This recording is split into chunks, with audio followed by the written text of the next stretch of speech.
चलिए भाई, हमारा अगला टॉपिक है कॉम्बिनेशन ऑफ कैपेसिटर्स। मैंने आप लोगों को एक कैपेसिटर दिखाया था, मेरे ही फैन का निकाला हुआ कुछ। ये कैपेसिटर जो मैंने आपको दिखाया था, ये 20 to 25 रुपीस का आ जाता है, वो भी रिटेल मार्केट में। तो आप अंदाजा लगा सकते होंगे कि ये जो कैपेसिटर है वो कितना सस्ता है। बहुत सस्ते आते हैं कैपेसिटर्स। और ये तो हो गए बल्कि कैपेसिटर्स। आजकल जो कैपेसिटर्स आते हैं वो बहुत ही छोटे कैपेसिटर्स आते हैं। टेक्नोलॉजिकल इंप्रूवमेंट के साथ में कैपेसिटर्स का साइज भी बहुत छोटा हो गया है। आजकल जो कैपेसिटर्स आते हैं वो मतलब इंटीग्रेटेड सर्किट्स में तो आपको ऐसे ऐसे हाथ लगा के फील करने पड़ते हैं। बिल्कुल राई के दाने के बराबर के कैपेसिटर्स आने लगे हैं। इंटीग्रेटेड सर्किट्स में जो लगते हैं कैपेसिटर्स बहुत छोटे साइज के होते हैं और कॉस्टिंग भी इनकी बहुत कम होती है। बहुत सस्ते कैपेसिटर्स आते हैं, बहुत सस्ते। मतलब जो कैपेसिटर्स जो आईसीज में लगते हैं वो कैपेसिटर्स 3-4 रुपए 5 रुपए के भी आते हैं। बहुत सस्ते कैपेसिटर्स होते हैं और इनकी मैन्युफैक्चरिंग कॉस्ट इससे भी बहुत ज्यादा कम होती है।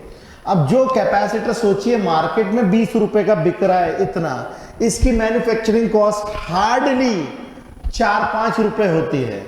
ठीक है। और जो कैपेसिटर 4-5 रुपए के बिकते हैं आईसीज में लगने वाले, वो कैपेसिटर्स तो और भी सस्ते होते हैं। तो अब जब इस तरीके के कैपेसिटर्स, इतनी कम कॉस्ट के कैपेसिटर्स मार्केट में अवेलेबल है, तो सस्ती चीजों में आपको बहुत वैरायटी मिलने से रही, मिलती नहीं है। मतलब जैसे मार्केट में से एग्जाम्पल के तौर पे 1 माइक्रोफैराड का कैपेसिटर अवेलेबल है, 2 माइक्रोफैराड के कैपेसिटर अवेलेबल है, 5 माइक्रोफैराड का कैपेसिटर अवेलेबल है, 10 माइक्रोफैराड का कैपेसिटर अवेलेबल है, 25 माइक्रोफैराड कैपेसिटर अवेलेबल है कैपेसिटेंस का। तो ये स्टैंडर्ड कैपेसिटर्स कहलाते हैं। मैंने केवल एग्जाम्पल के तौर पे बताए हैं। मान लीजिए अगर ऐसे कैपेसिटर्स मार्केट में मिल रहे हैं, ओके, और आप बोलो कि यार भैया मुझे तो ना 1.75 माइक्रोफैराड का कैपेसिटर चाहिए, मेरी रिक्वायरमेंट है 1.75 माइक्रोफैराड का कैपेसिटर, तो आपके लिए एक कैपेसिटर बनाने के लिए कोई कंपनी बैठी हुई नहीं है। कोई कंपनी आपके लिए सिंगल पीस कैपेसिटर बना करके देने वाला है नहीं। आप बोलोगे कि मुझे ये कैपेसिटेंस का कैपेसिटर चाहिए, तो कंपनी बोलेगी कि भैया हमने ये सब बना करके रखे हुए हैं, आप इनको कंबाइन करके अपनी रिक्वायर्ड कैपेसिटेंस पालो।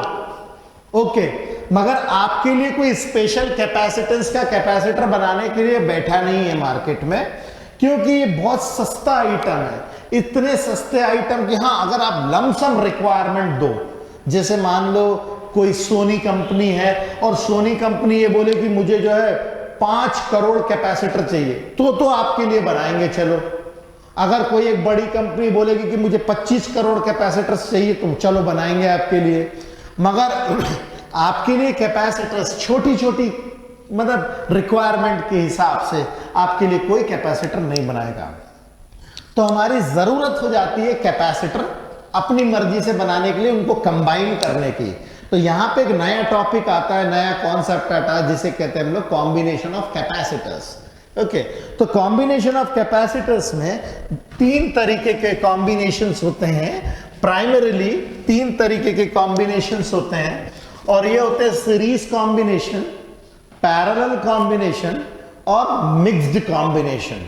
ओके, तो इसके जो टाइप्स होते हैं, कॉम्बिनेशन के जो टाइप्स होते हैं वो होते हैं, पहला सीरीज कॉम्बिनेशन, दूसरा होता है पैरेलल कॉम्बिनेशन, और तीसरा होता है मिक्स्ड कॉम्बिनेशन, जिसमें सीरीज और पैरेलल दोनों होते हैं।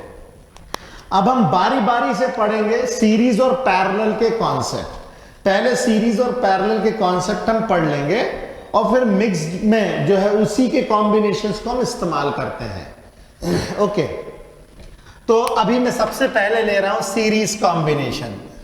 ठीक है, सीरीज कॉम्बिनेशन ले रहा हूं, और सीरीज कॉम्बिनेशन में हम लोग क्या करेंगे, कुछ कैपेसिटर्स लेंगे से, ये एक पहला कैपेसिटर लिया मैंने जिसका कैपेसिटेंस है C1, इसके साथ में मैंने दूसरा कैपेसिटर लगा दिया है, इसका कैपेसिटेंस है C2, और इसके साथ में मैंने एक तीसरा कैपेसिटर लगा दिया है, इसकी कैपेसिटेंस है C3, और इन तीनों को मैंने बैटरी के अलॉन्ग लगा दिया है। और जिस बैटरी के अलॉन्ग लगाया है इसकी पोटेंशियल डिफरेंस मान लेते हैं अपन लोग V। ये V वोल्ट्स की बैटरी मैंने इन सब के अलॉन्ग लगा दी है। तो जैसे ही V वोल्ट्स की बैटरी में इसके अलॉन्ग लगाता हूं तो जो positive terminal of the battery है यहां से करंट निकलेगा या चार्ज निकलेगा, और ये सब इसको चार्ज मिलेगा और इंडक्शन के थ्रू इसके ऊपर ऑपोजिट चार्ज आएगा। सिमिलरली यहाँ पे पॉजिटिव और यहाँ पे निगेटिव मिलेगा, यहाँ पे पॉजिटिव और इधर पे निगेटिव हमें मिलेगा। अब ये चूंकि सीरीज कॉम्बिनेशन है तो सीरीज कॉम्बिनेशन में सबको जो टोटल पोटेंशियल डिफरेंस मिल रहा है वो तो हमारा V वोल्ट्स ही है, ओके। मगर इनको जो इंडिविजुअल पोटेंशियल डिफरेंसेस मिलेंगे, यहाँ पे मान लीजिए इसके अलॉन्ग पोटेंशियल डिफरेंस मिला V1, दूसरे के अलॉन्ग मिला पोटेंशियल डिफरेंस V2, और तीसरे के अलॉन्ग मिला पोटेंशियल डिफरेंस V3। इन तीनों को पोटेंशियल डिफरेंस जो है बट गया, जो हमारा पोटेंशियल डिफरेंस था उन तीनों में बट गया। मगर ध्यान रहे इन सब में चार्ज सेम है, क्योंकि बैटरी एक ही है तो इन सब में जो है चार्ज सेम जाएगा। चार्ज कोई ऐसी चीज नहीं है जो कि एक कैपेसिटर ने कुछ कंज्यूम कर लिया तो दूसरे को कम मिला, सबको बराबर चार्ज मिलेगा। और ये जो चार्ज जो बैटरी के द्वारा निकल रहा है, ये चार्ज जो है, अगर ये बैटरी पूरी तरीके से चार्ज्ड है तो उसको रिटर्न उतना ही चार्ज वापस मिलता है, मतलब कि जितना चार्ज गया उतना लौट करके वापस आएगा। अब मान लीजिए जो तीनों कैपेसिटर्स है हमने जो सीरीज में लगाए हैं, इनका यदि इक्विवेलेंट फिगर, इसका अगर इक्विवेलेंट फिगर मान लीजिए मैं यहां पे बनाता हूं ये, और इसका जो इक्विवेलेंट फिगर है ये मैंने यहां पे बनाया है, और इसको अलोंग V वोल्ट्स की बैटरी और इन सबका कॉम्बिनेशन C, मतलब इन तीनों का जो कंबाइंड कैपेसिटेंस आने वाला है वो मान लीजिए अगर C है तो सेम, दोनों के दोनों जो फिगर है वो सेम ही है, बस ये तीन अलग अलग बने हैं, वहां पे इन तीनों का कॉम्बिनेशन है। अब इन सीरीज कॉम्बिनेशन पोटेंशियल डिफरेंस जो है वो हम लोग को मिलता है, डिस्ट्रीब्यूट होकर के मिलता है। तो in series potential difference gets distributed, but charge remains same, charge remains same। तो हम लोग को V मिलेगा V1 plus V2 plus V3 के बराबर। अब इन तीनों का कॉम्बिनेशन चूंकि V है, C है, तो फॉर्मूला होता है Q is equal to CV, तो V मिलेगा Q अपॉन C, तो Q upon C that will be equal to Q upon C1, Q upon C2, Q upon C3। Charge सब में बराबर है। अब ये चार्ज कॉमन आकर के कट जाएगा, तो 1 upon C will be equal to 1 upon C1 plus 1 upon C2 plus 1 upon C3। ये हमारे पास फाइनल फॉर्मूला मिलता है। अब इस फाइनल फॉर्मूले में हम लोग कुछ इस तरीके से बोलेंगे, in parallel combination, in series combination the reciprocal of the equivalent capacitance is equal to the sum of reciprocals of the individual कैपेसिटेंसेस।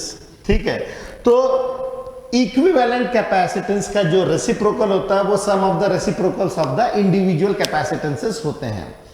अब मैं इसमें कुछ एनालिसिस करता हूं। मान लीजिए मेरे पास में C1 जो है वो है 2 माइक्रोफैराड का, ओके, और C2 जो है वो है 3 माइक्रोफेराड का, और C3 जो है वो मान लेते हैं हम लोग 6 माइक्रोफेराड का। ये मैंने एग्जाम्पल के तौर पे लिए।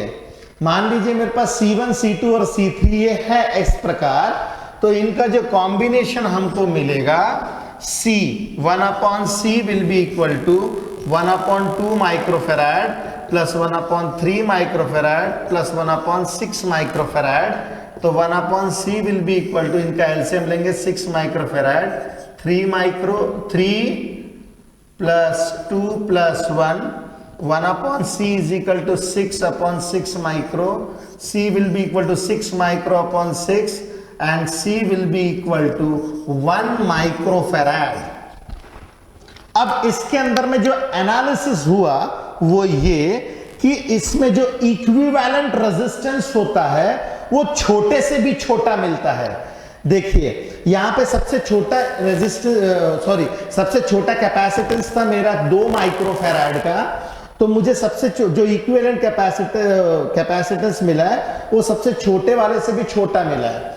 तो इसका जो एनालिसिस है वो ये है, इसका जो एनालिसिस है वो ये है कि in series equivalent capacitance is smaller than the smallest value of capacitor। इसमें आंसर आपको सबसे छोटे से भी छोटा मिलेगा, सबसे छोटे से भी छोटा मिलेगा। ये इसके अंदर में एनालिसिस है। अब कुछ एक ये आपको समझ में आया होगा शायद से। अब इसके बाद में कुछ एक इसकी जो है इंपॉर्टेंट जो है जिसे अपन पंचेस कह सकते हैं, वो जो इसके इंपॉर्टेंट जो इन्फरेंसेस होते हैं मैं यहाँ पे बता देता हूँ। यहाँ पे जो कुछ इंपॉर्टेंट इन्फरेंसेस हैं वो मैं बता देता हूँ। इंपॉर्टेंट इन्फरेंसेस के अंदर में पहला इंपॉर्टेंट इन्फरेंस, जैसे मान लीजिए 2 कैपेसिटर मैं सेम इसके लगा देता हूँ सीरीज में। जैसे मान लो 4 माइक्रोफेराड 4 माइक्रोफेराड 2 लगा देता हूं, तो मुझे इक्विवेलेंट क्या मिलेगा 1/4 माइक्रो प्लस 1/4 माइक्रो, वो आ जाएगा 1/C is equal to 2/4 micro, और आ जाएगा ये 2 माइक्रोफेराड का कैपेसिटेंस। मतलब यदि एक जैसे कैपेसिटर लगे हैं सीरीज में, 2 लगे हैं, तो आप सीधे सीधे डिवाइडेड बाय 2 कर दो। अगर ये 6 होता 6 तो आंसर आता 3। अगर 3 लगा देते हैं सेम एक जैसे, जैसे ये 4 ये 4 ये 4 ये 4 माइक्रो ये 4 माइक्रो ये 4 माइक्रो, तो 1/C will be equal to 1/4 micro plus 1/4 micro plus 1/4 micro, 1/C is equal to 3/4 micro. So C आ जाएगा 4 माइक्रो अपॉन 3। यहां पे क्या आया था 4 माइक्रो अपॉन 2।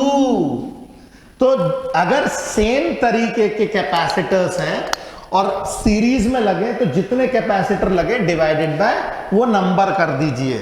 ठीक है, तो ये तो हो गया इसका पहला इन्फरेंस। यदि मान लीजिए 2 कैपेसिटर लगे हुए हैं, 2 कैपेसिटर लगे तो उसका शॉर्टकट फॉर्मूला भी हम बना लें तो हमारे लिए बेहतर रहेगा। यदि मान लीजिए 2 कैपेसिटर है, फॉर 2 कैपेसिटर्स, अगर 2 कैपेसिटर लगे तो 1/C is equal to 1/C1 plus 1/C2, 1/C1 is C1 C2 C2 plus C1, तो C will be equal to C1 C2 upon C1 plus C2। ये जो मैंने सॉल्व करके लिखा है 1/C is equal to 1/C1 plus 1/C2, 1/C फिर LCM लेकर के फिर इसका रेसिप्रोकल कर दे ताकि C की वैल्यू निकल जाती है। ये फॉर्मूला अगर हम याद कर ले 2 कैपेसिटर्स के लिए C1 C2 upon C1 plus C2, ये अगर हम लोग याद कर ले तो हम लोग को न्यूमेरिकल करने में बहुत आसानी होती है। क्योंकि कई बार क्या होता है हम लोग यहां तक सॉल्व करके लाते हैं मगर उसको रेसिप्रोकल करना भूल जाते हैं।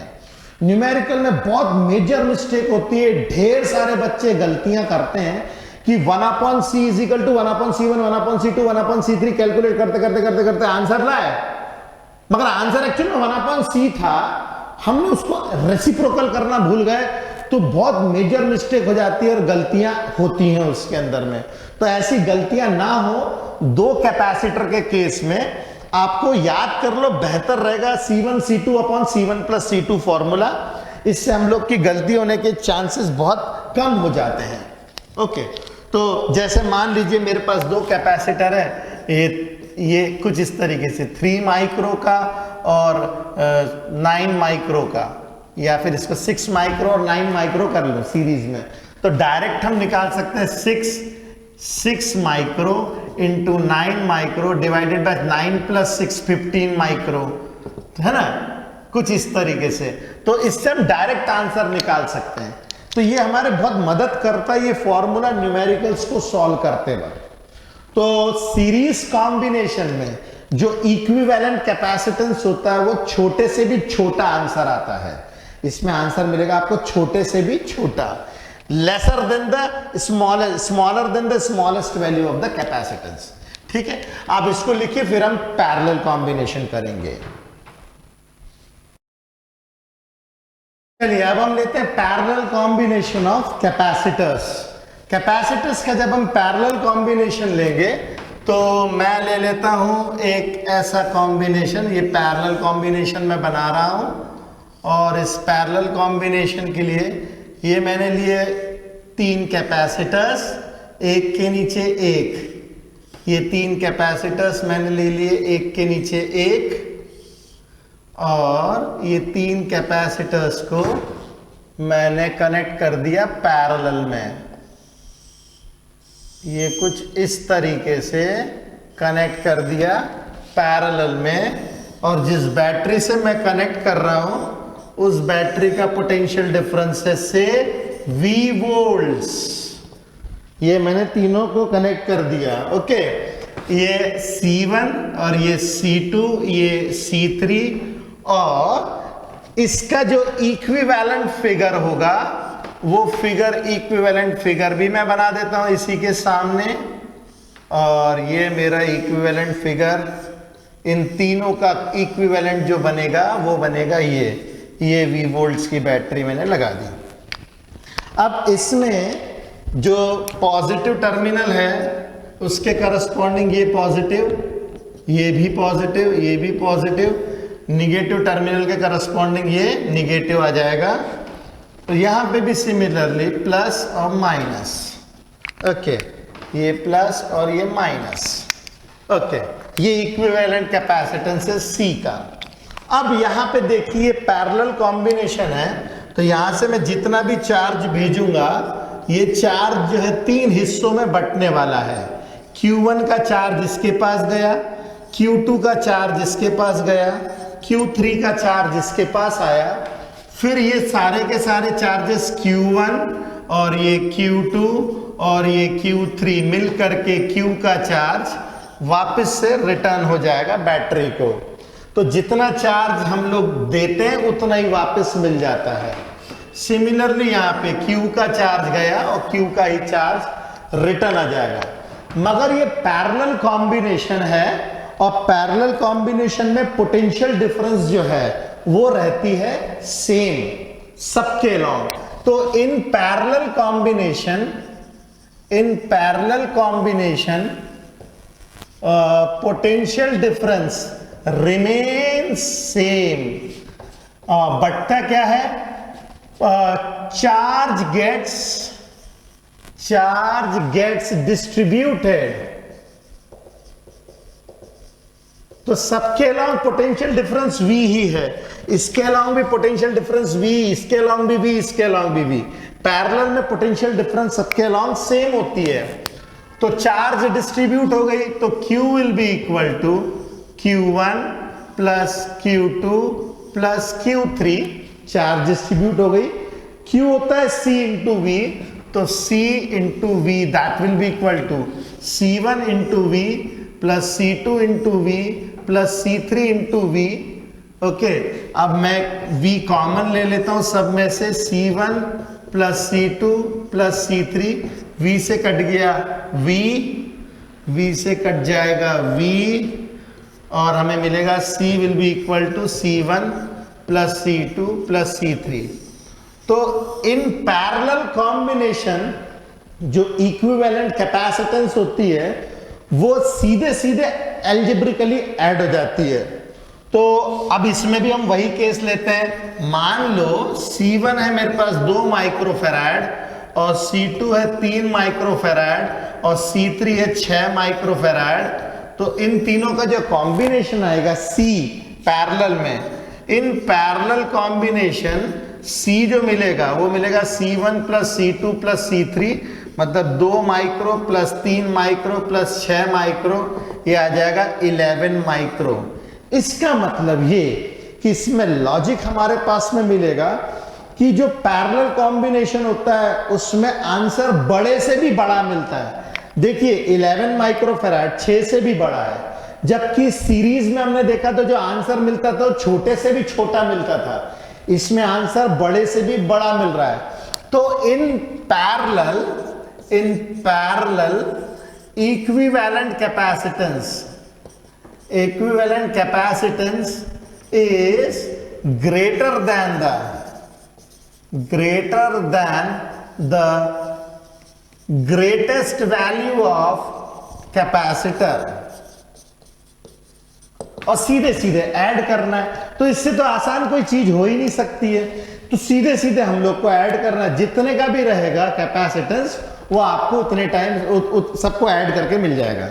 अब इसके अंदर लॉजिक और वो जो पंच बात है, ये जैसे मान लीजिए आपने इसके अंदर में इंपॉर्टेंट जो हमारे पास में इन्फरेंसेस हैं वो ये कि मान लीजिए आपने कैपेसिटर 1 2 3 4 इस तरीके के 4 कैपेसिटर्स जो है लगा के रख दिए सीरीज में। मान लीजिए 3 माइक्रो 3 माइक्रोफैराड 3 माइक्रोफैराड, सारे के सारे 3 माइक्रोफैराड के। तो जो इक्विवेलेंट कैपेसिटेंस आएगा C 3 micro plus 3 micro plus 3 micro plus 3 micro, मतलब 4 बार 3 माइक्रो के बराबर। अगर इसमें 10 होते तो 10 टाइम्स 3 माइक्रो, यहां पे 15 होते तो 15 टाइम्स 3 माइक्रो, कुछ इस तरीके से होता। तो इसके अंदर में कोई कॉम्प्लेक्सिटी नहीं है, सीधा सीधा ऐड करना है आपको, ठीक है। आंसर हमें बड़े से भी बड़ा मिलेगा, जबकि सीरीज में हमें मिलता था छोटे से भी छोटा। ओके, तो अब आप इसको लिखिए, फिर हम इसके ऊपर बेस कुछ क्वेश्चंस करते हैं।